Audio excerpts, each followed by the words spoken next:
Today guys, pag-uusapan natin one of the phones na nilabas ni Tecno kamakailan lang. And ang dami nila variant nilabas for the TECNO SPARK 10 series. And this one, hawak natin is this TECNO SPARK 10 5G.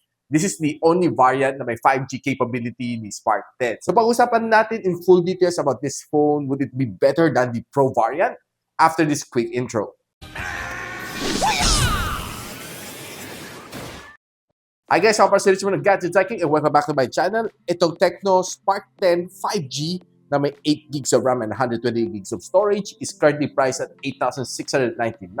I'll be posting the link on the description box below kung saan pwede siya mabili. Before natin talakayin itong phone na ito, how about a quick unboxing ng phone na ito? So guys, nandito na sa atin ang TECNO SPARK 10 5G.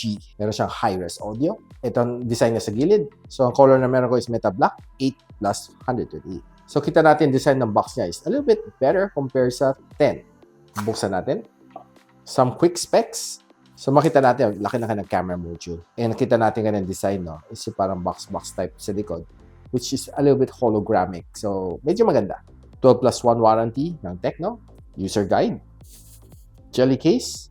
18 watts na charging brick. SIM ejector pin. Type-C cable. And of course, ang kanyang headset. So, pasyalin ko lang kayo dito sa phone nito sa likod ng kanyang 50MP na camera setup. Then, sa ilalim, we have your audio jack, microphone in, Type-C port, and voice loudspeaker. On the side, fingerprint scanner / power button, and of course, kanyang volume rocker. Sa ibabaw, malinis. On the other side, kanyang SIM tray. Check natin.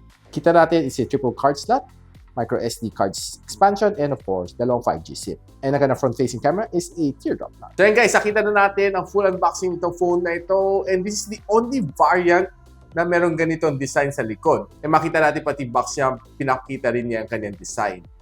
Pati dito sa sides, ganun din. Pero pag tinignan mo sa mga ibang variant niya, wala yung design dito. Yung pinaka-noticeable sa kanya na design is yung kanyang camera module. Makita mo, may isang banner siya na malaki dito, then isang maliit dito.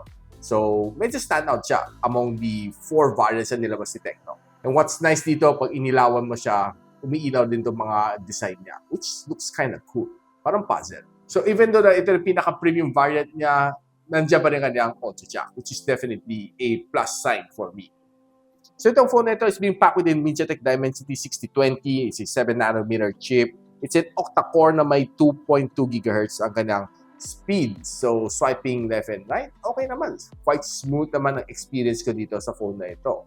And checking ka ng score sa Antutu benchmark, probably this is the only variant sa Spark 10 series na nakapag-crack ng 350,000 points. And pag binigtaw natin, this is the score na makita natin. Very decent naman ang score na nakuha na dito sa Wildlife, getting a 1,193 na overall score. Tinignan naman natin sa Geekbench, ito ang score naman nakuha niya. So, chinek ko ka ng DRM info, nakakuha rin naman siya ng level 1 of Wildlife security level, meaning you can watch HD dito sa phone na ito on your favorite online streaming apps. By the way, itong phone na ito has a 6.6-inch na IPS LCD. It has 90Hz of screen refresh rate, and ang kanyang maximum display is up to 720p. And what I like naman dito sa kanyang display is, okay, very decent ang kanyang display, quite bright naman siya, and ample enough for viewing on social media and every other thing na ginagawa mo dito on your screen. Probably the only thing na hindi ko masyado gusto is medyo makapal ang kanyang baba. Watching my favorite Korean novela dito sa phone na ito is quite okay, even though na naka-teardrop nut siya, okay naman. I don't feel any problem naman, and ang kanyang screen is bright enough. The display is good enough para for binge watching on your favorite shows dito sa phone na ito. So kung nag-scroll ka dito sa yung social media apps like TikTok, Facebook, Instagram, and Twitter, okay, smooth na smooth dahil sa kanyang 90Hz of screen refresh rate. Kung nag-scroll ka naman dito sa Facebook, it's also smooth like butter. So playing my favorite game dito, Call of Duty Mobile, I can say okay naman ang kanyang graphics dito, and I was able to enjoy every single moment na hawak ko itong phone na ito. Playing this shooting game, very minimal ang kanyang lag, even though nasinet ko na sa highest graphical settings, kaya naman niya lumaban. And what's really nice dito is very responsive kanyang touch. And what's impressive is yung kanyang sound. Even though na single firing loudspeaker lang siya, quite loud enough naman siya for me. But of course, kung gusto mo mas enjoy, gamitin na ng headphones or your favorite TWS para mas immersive yung experience. Overall, the gameplay is good, except that sa likod medyo umiinit siya after playing for 30 minutes na non-stop. So itong phone na ito has a 5,000 mAh of battery, can support up to 18 watts of fast charging. And of course, charging this from 10 to 100 takes me around 2 hours and 10 minutes to complete the full charging cycle, which is okay lang naman.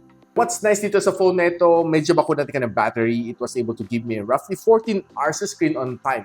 Upon testing dito sa PC Market Battery Stress Test, this was set on 50% brightness and 60 Hz of screen refresh rate. So if you're using a 90 Hz, so expect a little bit lower than this one. Using this phone on a day-to-day basis, on normal average usage, kaya na magtagal ng 1 full day, even more than 1 day, kaya naman na magtagal, maybe 1.5 day. But definitely, hindi na kaya magtagal ng 2 whole day. So pag-usapan na natin kanyang camera, finally, this one has a 50 MP na rear camera. It's being supported with a depth sensor dito sa likod. And this one, I'm not quite sure kung anong unspecified na sensor dito. And it also has dual LED flash together. And ang kanyang front-facing camera is a 8MP na selfie shooter. Now, checking some outdoor shot, nakuha ko, it was really decent. And some of these photos, I can say it's really sharp. And what's nice is ang dali na mag-focus and was able to take in some of this really nice shot from outdoors. For sure, it's a good sign dito sa phone na ito. Now, taking some indoor low light. There are times na medyo mahina ang ilaw dito sa indoor, but kaya naman ng camera i-enhance kunti ang kanyang shots to make it a little bit more dramatic ang output ng kanyang mga shots. Pati kanyang selfie camera for indoors and outdoors, well, it's quite good enough. And it was able to capture some of the details ng aking face dito sa front-facing camera, which makes it good. Now, here are some sample videos na nakuha ko using the front-facing camera for vlogging. So guys, this is the TECNO SPARK 10 5G and recording using 1080p and 30 FPS. Direct video you'll be getting if you're vlogging indoors, and of course, same resolution you'll be getting if you're just simply chatting or just simply doing some conferencing. And the audio is using the little mic. Okay, the same. So this is the TECNO SPARK 10 5G and this is how it looks like when you're vlogging outdoors. And here is the sample video ng gamit ko ang rear camera for vlogging.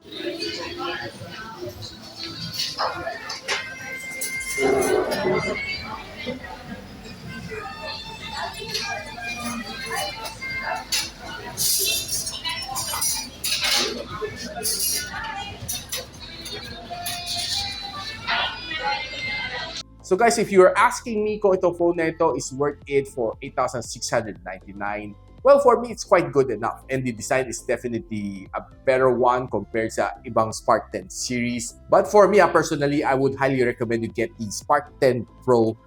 Lalo kung nakapresyo siya ng 6,899, that one is definitely the better buy. And of course, having a 32MP na front-facing camera, that one for me, personally, on my personal level experience, mas value for money ang Spark 10 Pro overall. But if you need a 5G connectivity, this one is definitely a good choice. And of course, gaming and camera is equally nice as well. But if you're somebody na mahilig sa selfies, I would go for the Pro variant na may 32MP na front-facing camera. Now, kung gusto nyo mabili itong phone na ito, I'll be linking on the description box below. And if you like this video, don't forget to like, subscribe, and of course, click na rin bell icon para di mo miss mga future uploads dito sa aking channel. And so, ako para si Richmond, and you're watching Gadget Sidekick. Like and subscribe to my channel. Don't forget to hit that notification bell. For one of my latest uploads, click na dito. And for one of my popular uploads, click here.